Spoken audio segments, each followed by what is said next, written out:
Hey everyone, Kade here, host of the Primitive Podcast, and we're going to do something a little different today. I'm actually going to be the one answering the questions, just like all of our past guests have, related to their background and their business and some fun things like that. And so you may not be interested in hearing my story and Primitive's story or whatever, but our team is looking forward to doing it. On today's episode, I actually have our director of marketing at Primitive, Morgan. She's with me, and she's actually going to be kind of hosting the site. And so it's fun to have her on the show today, and I'm looking forward to talking through some of these questions.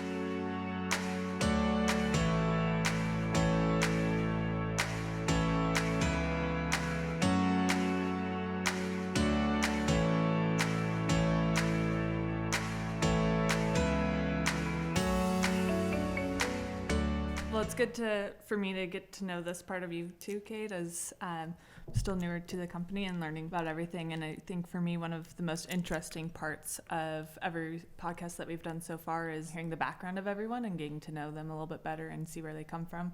Being new to Lubbock, that's been really interesting. So can you start off with kind of your background and how you got to Primitive? Be happy to. And thanks for letting us hijack your day and just like walking over to your desk and saying, hey, surprise, Morgan, you're going to be hosting a podcast today. So this is Morgan's very first podcast, and I'm certain she's going to absolutely crush it.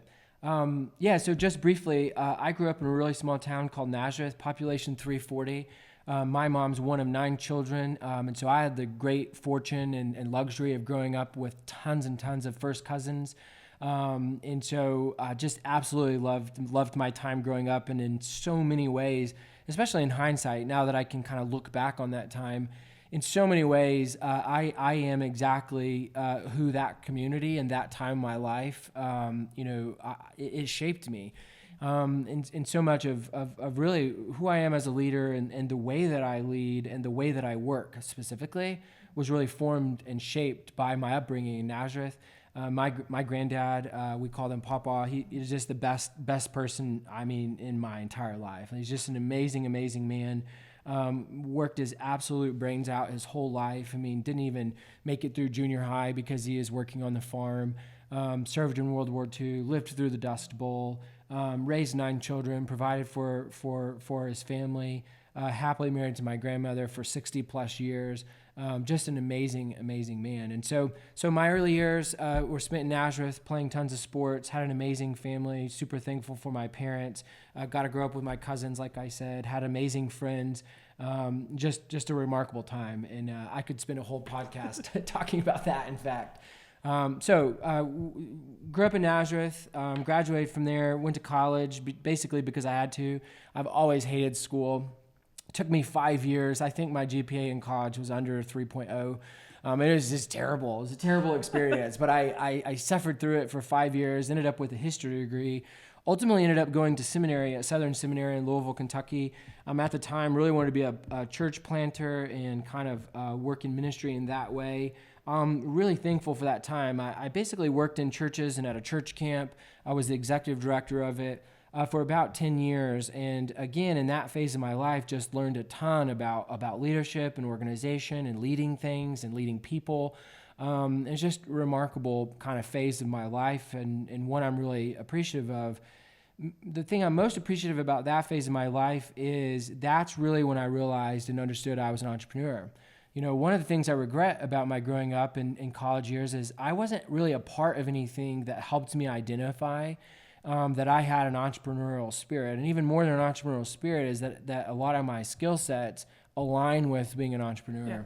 And so during that kind of phase of my life, I got to become the executive director at a very young age. I was 25, not married. And I got to become the executive director of a church camp. It's a 70-year-old church camp out in the middle of nowhere, really small budget, 400-acre property. And it was like a blank canvas. And I got to raise money and create programs and remodel buildings and lead an organization. And it was a real risk-free environment. We had a lot of summer staff, but that was pretty much it. And so I got to learn about hiring and firing and all the things that go into managing people. And I didn't know it at the time, but that season would be really instructive and really informative of the season I'm in now, where we are with all of our businesses and the teams that we have. And so it was during that time when I was working in the church that, just to be candid, I didn't want to live on $40,000 a year. And so my wife and I started thinking through some things that we could do for some supplemental income. And it was at that point that we started Primitive. And so one of my best friends, Maddie McLean, suggested to us, or really said, had y'all ever considered managing businesses' Facebook pages? And of course we hadn't, but it was really good timing because my wife and I, Lacey, had started researching how to make money through blogging.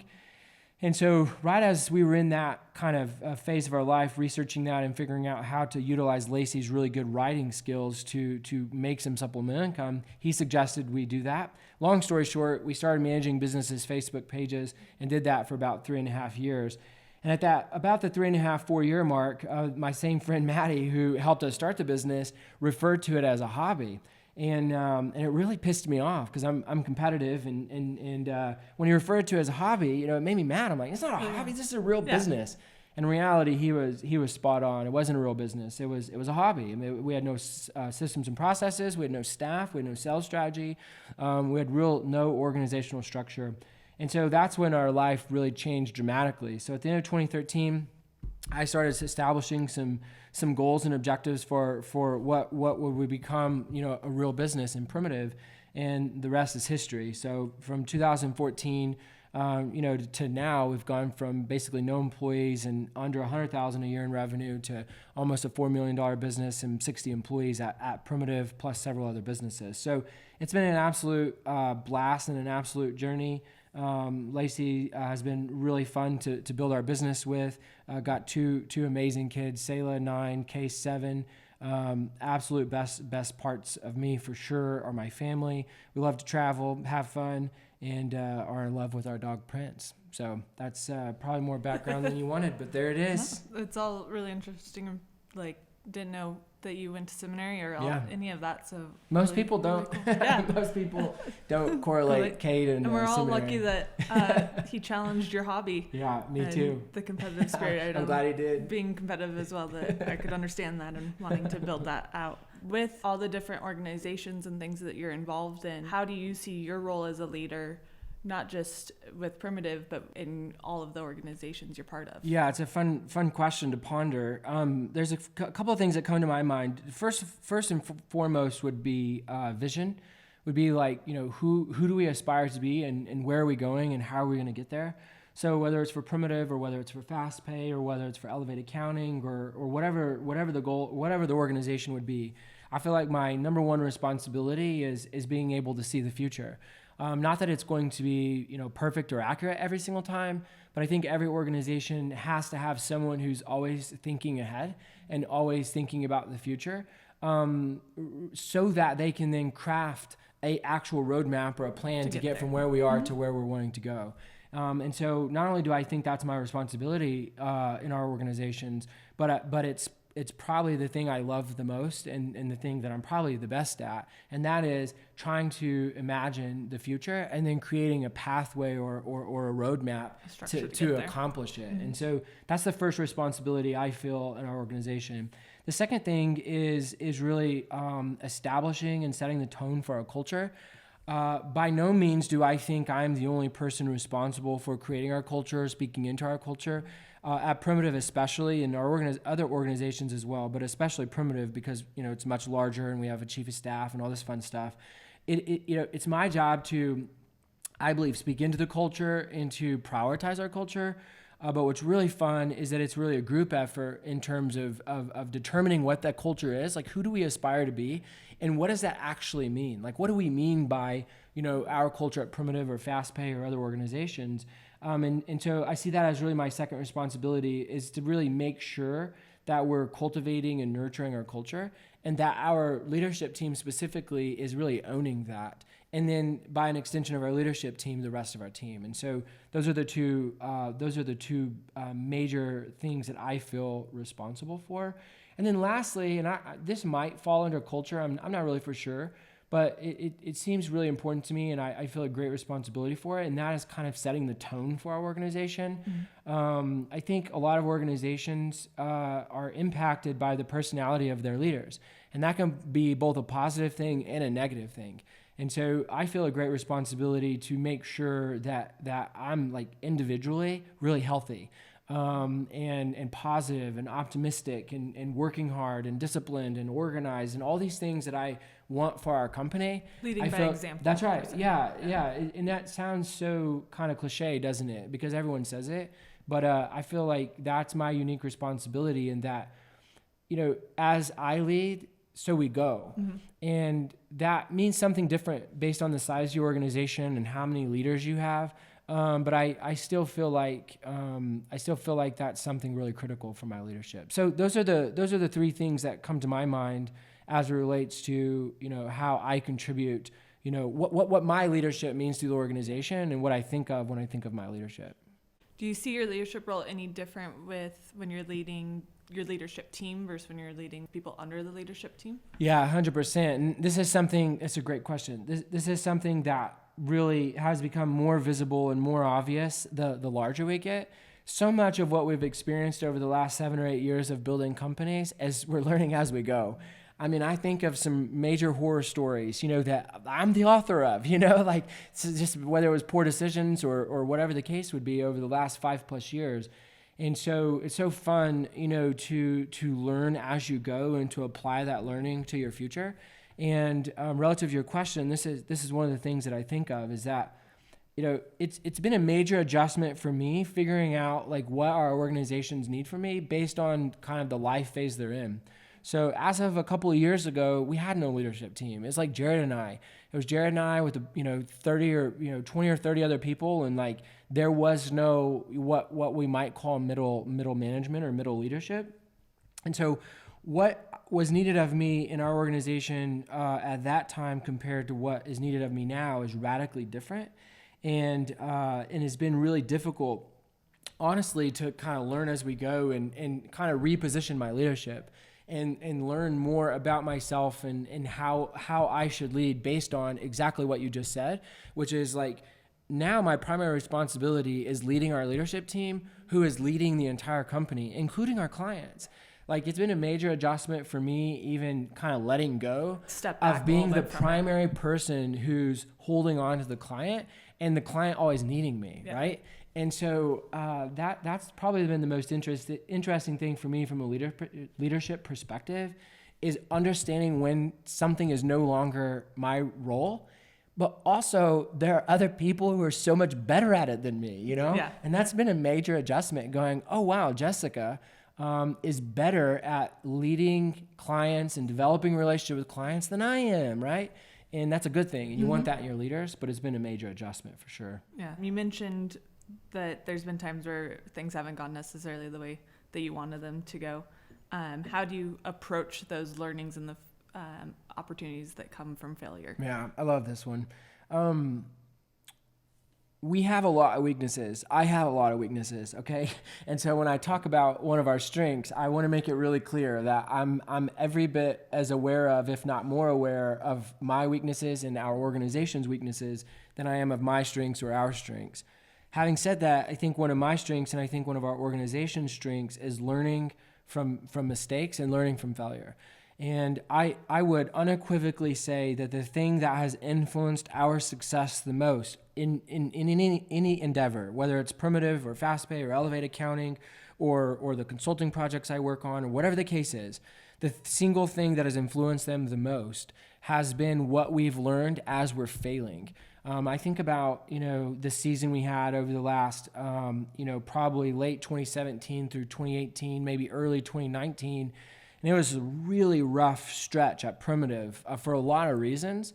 But what we learned through going through that, and even in hindsight and kind of reflecting on that season, has made more of an impact positively on our organization, not just in the now, like right now, like today, but also how we view the future and how we make actual organizational decisions, whether it's with the types of clients we work with or the way we handle our finances, or particularly our hiring practices and the way we approach our culture. And so I genuinely do not believe that I would be where I'm at and our organizations would be where they are at if it wasn't for continual failure. So it's been wildly helpful to fail, and it's not fun, and it's very painful. And for a lot of reasons, both, on the human side, it's painful because there are relationships that are broken, whether it's either with clients or whether it's past employees. And yet those things are the things that are really refining and the things that have really positioned us, where we are today. And I think where we are today is we are more healthy today than we ever have been. We have a long ways to go. We have a lot of things to improve in and improve upon. But what we've learned from failure has been remarkable. Yeah, I think a lot of people can shy away from failure because it's scary. Like you said, it's hard. It's not fun. But there's a lot to be said about having the opportunity to fail and learning from it. And I think always facing it as a way to grow and see what you can develop from it and learn from. I think without failure, you're not growing. You're 100% right. Yeah, failure is really inconvenient. It's really inconvenient, but it's really instructive. I think even practically about primitive specifically and what we've learned from failure over the last 5+ years. And there are 2 or 3 things that immediately come to my mind that have been dramatically impacted in the positive sense from past failure related to our culture and staffing. We made a lot of hiring decisions that were wrong. And just the process was broken. Our culture wasn't clearly defined. And so a lot of times we weren't good for an individual. So it's not that the people who are no longer on our team or that we've let go or have gone different directions, it's not that they were always the one that wasn't a good fit for Primitive. It's that a lot of times Primitive was not a good fit for them. So it wasn't good for them, not just they weren't good for Primitive. And so when I think practically about failure, our hiring, the way that we hire and the way we approach our culture has absolutely and fundamentally been impacted by failure. The way that we manage our finances has dramatically been impacted by failure. The way we view growth, like everyone wants to grow their organization. Like it's just kind of like if you own a business or you're in charge of an organization, of course you want to grow. But the way that we grow and at the velocity in which we grow has been dramatically impacted by failure. And I'm really thankful for that. And I think our organization is better today and will be better in the future because of what we've learned from those very tangible, very real, mistakes and seasons of failure. So, is there anything that you specifically do, like when you have a moment of failure, where it's that you go through, like learning from that? What's your process to learn from? Yeah, it should probably be more formal. It's a good question. And when you ask it, it makes me think that I should have a more formal process. But there's a couple of things that we do, that I do, that I think really help us extract out of that failure everything that we can in order to instruct our future. And the first thing we do is we talk about it as a leadership team. One thing I really value about failure is seeing how other people absorb that failure, what they see of that failure, what they learned of that failure. So it's not just like what did Kade learn from that failure, what did Jared learn from that failure. It is what did a whole group of people learn from that failure. And that can be really illuminating because, Jessica or Heather or Annie may see something very different from that failure. They may see a different angle of it, and that's really instructive. So we do that. And then the other thing is I think about it a lot. So we talk about it as a leadership team, but I think about it for months. I really enjoy running, and one of the things I enjoy about running is, especially when you're running really long distances, is you got a lot of time to think because you're out there, 20-something hours a week, and you're just thinking. And so I spend probably over half of my time running thinking about organizations and things that worked and things that didn't. And I try not, I am not a dweller at all, but I try to sit on failure for a while or things that contributed to that failure to really make sure that I'm honest with myself about what caused the failure. I think a lot of times people, when they think of failure, they immediately think of other people. What did other people do? What were things outside of my control? I don't really think about those things, honestly, or I try not to. If I do, I try to move on from it very quickly. I want to know what I did. I want to know what our organization did. I want to know what our team contributed. Okay, did the client contribute to the failure, or did a former employee contribute to the failure? Identify that, acknowledge it, but then move on from it. And then really look at yourself in the mirror and say, what did I contribute to this failure? Because that's the gold, that's the thing that is going to instruct your future the most. And it's a really, really powerful thing. So that's how I try to approach it. That's good. Now, from failure, we've kind of talked about how you grow that way. What are some other ways that you grow as a leader? Any books that you read, any tactical advice that you can give on how you're growing as a leader? These are pretty practical. First of all, I have some like really great, friends. I don't know that I'd call them mentors because I don't spend a ton of time with them, but there are leaders in our community and leaders of other businesses that I really enjoy learning from and observing. So it's more like learning by watching, and I have access to them. And so certainly there are times where I get to ask a lot of questions over a meal or whatever. And so that's been wildly beneficial. I'm a huge podcast listener. And so a lot of times when I'm not, just thinking of my own thoughts while I'm running or traveling, I listen to a lot of podcasts. I love podcasts, just learning from other people's perspectives. And most of the time when I'm listening to a podcast, certainly when I'm learning is substantive, but it's really the ideas it sparks in my own mind and how it's applicable to our organizations. That's really valuable. I like to read. I certainly don't read as much as my wife, who reads about 130 books a year. But I do like reading, and I learn a lot from reading. I love reading, Inc. and Fast Company, again, because it sparks ideas and interest in our own organizations from seeing what other people are doing. So those are the primary ways I like to learn. This sounds really weird, but I learn a lot by doing ultra races. I love signing up for trail marathons or ultra marathons. What I learn about myself and what I gain from the process and the discipline of running those races is it brings a huge benefit to my leadership and to our organizations. And again, I could have a whole podcast on that. Maybe we should do that sometime. But I learn a lot about myself and my strengths and weaknesses, about my leadership by signing up for those races and training for them. So those are the things I do. I think there's a lot to be said about doing something and pushing yourself to make that's harder than what you think you would be able to do, because then that sets your next mental standard of 100%. Where you think you're capable of. I mean, you're spot on. I'm glad you mentioned that. I mean, so this morning I did my run really, really, really early, and I was not feeling it. I was not feeling the alarm. I was not feeling the particular run.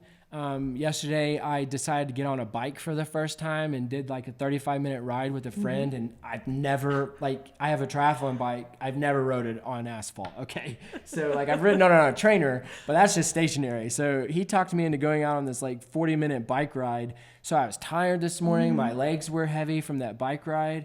It was more or less a speed workout, and which requires a lot more effort than just kind of mindlessly jogging around. And I literally thought to myself the whole run, there's no part of me that wants to be doing this. And so I have a decision. I can wimp out and stop 30 minutes in and just say it wasn't my day.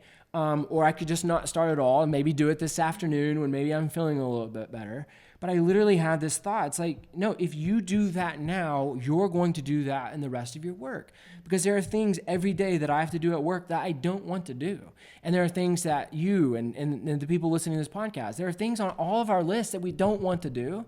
And that ability to tell yourself, pardon my French, to kind of shut up, and do what you're supposed to do is wildly beneficial. And the more discipline wins and the less excuses win, the better you become as a person. I mean, I was just thinking, anyway, we're about to launch off into a whole new podcast, but running and training for races, it makes me a better husband. It makes me a better Christian. It makes me a better father. It makes me a better leader, because it's an opportunity every day to allow discipline to win, to make discipline win and not excuses. Yeah. And if you think about any area of your life, we all have excuses galore. Yeah. All of us have excuses regardless of what the thing is. We have a lot of excuses, and training for races is a really great way to cultivate and nurture discipline that then bleeds into every area of your life, and it's wildly beneficial. So sorry for that little rabbit trail, but it's been really impactful in my life, and I think it's a really valuable part of my leadership. Yeah, it's a very interesting thing when you look at the mental correlation between what you're doing physically and different things that you're doing and how that can interpret the rest of the things that you do. Absolutely. Whether it's daily habits or things like that. So you've mentioned how important your family is to you. I get to work with your wife, Lacey, and she's awesome. How do you manage balancing family time, work time, the travel that you like to do with them? How do you work that out? One of my favorite things about the businesses that we own is that you can work from anywhere all the time. Now, it's obviously something you have to be careful, right? Because everybody can be burned out, and you can overdo anything in life. But one of the things I'm immensely grateful for is the way that we've built our organizations is we've built them in such a way that if you have a laptop and a cell phone and good service, you can work. And not just kind of work, but do really good work. And so one of the benefits of creating our organizations in such a way, in that way, is that we can travel a lot. And so for my family, we love to travel. So we own a cabin that we go to regularly, and we own a motorhome, and we use it a lot. And so for me, the most energizing thing that I can do is two things. I love to train for races, and I love to travel with my family. And so when I start getting anxious or antsy or kind of over the work grind, any of those things benefit me greatly. And I'm immensely grateful that I can travel and not compromise my leadership of our organizations, or leave my teammates out to dry, or leave our clients out to dry. And so in terms of kind of work-life balance, there's really I don't really view it as a balance. I see all of my life, right? Mm-hmm. You wake up in the morning and you go to bed at night, and you have all these things in your life you're responsible for, your relationship with Jesus, your wife, your children, your organizations, your family, your friends. Mm-hmm. All those things are my responsibility, and they're all things that I immensely love. And I don't see it as something to balance as much as I see it as something to enjoy. And so when I wake up, I'm working. When I go to bed, I'm working. But it's working on those different things, right? It's working on yourself. It's working on your family. It's working on your children. It's working on your businesses. And so I don't really see this dichotomy between like work and life. To me, it's like all life, and it's all to be immensely enjoyed. And yet when I feel myself maybe, getting run down or a bit imbalanced, training for races and traveling with my family, like we go to national parks and state parks and national monuments, and we go on these epic trips. And, with the 9 and 7-year-old, Lacey and I really believe those are the things that they're going to remember mm-hmm. forever. Yeah. And it's a real privilege and a real honor to be able to do those things with him. And even talking about it gives me energy. You're ready on the next trip. I think there's definitely a lot to be said about being able to, with the companies that we have, work wherever. Because you interviewed me on when you were on the road. That's right. We had your interview on Zoom, and I think that's something really unique about kind of where we're at related to just technology and all these things. Like mm-hmm. My dad's worked at the same bank for almost 40 years, which is awesome. But that's not really how it works anymore. Yeah. And the companies that we're building, we very intentionally have built distributed teams and work that we can do and value we can provide our clients without having to always be face-to-face. Now, there's a lot of value in being face-to-face, and we have that, but that's the real beauty about the businesses we're building, and the way we've tried to build those organizations is we're not going to compromise on that, because we like our team to be able to travel and experience things. We like being able to work remotely and be distributed. And so for us, we've just chosen to build our organizations in a way that really accommodate that. And there are a lot of challenges with that we can talk about some other time, but there's tremendous benefits.